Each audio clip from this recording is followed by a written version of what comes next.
She called the cops on my wife. Huge mistake. My wife runs the state police.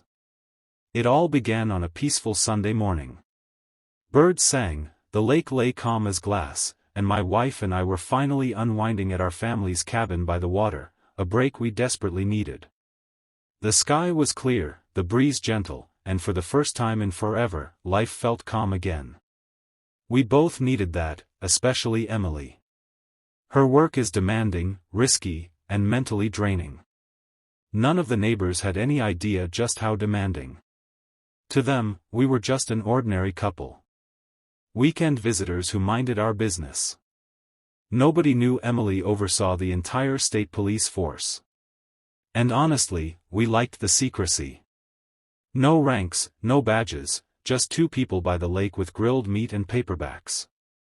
But peace doesn't last when the neighborhood's self-proclaimed ruler is always close by.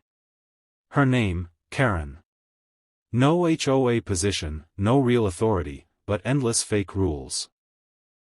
She acted like she owned the whole shoreline, spying, writing fake notices, reporting anything that didn't fit her fantasy world of control. Everyone nearby had their Karen encounter. Some brushed her off, others put up with her, but I never imagined she'd dare cross Emily.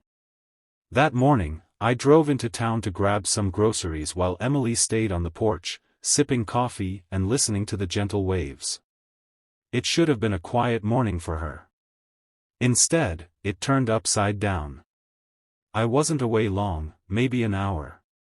When I got back, Emily was still sitting there, mug in hand, her face unusually calm, too calm.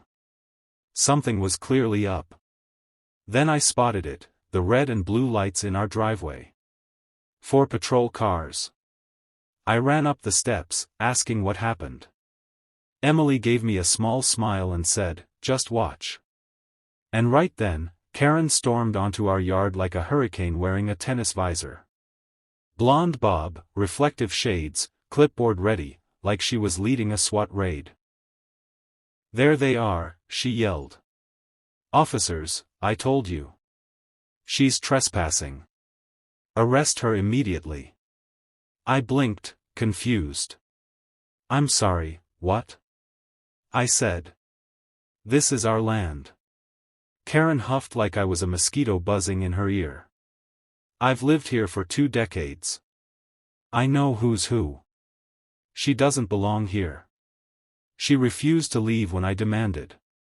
She stood there, hands on hips, acting like she'd busted a criminal. The cops looked puzzled, especially the sergeant in charge, stripes on his sleeve.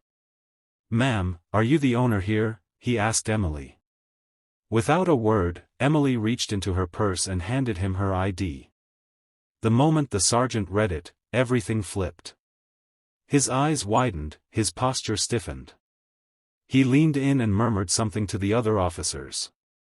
The atmosphere shifted in an instant, respectful, serious, official. "My apologies, Director," he said. Karen gawked.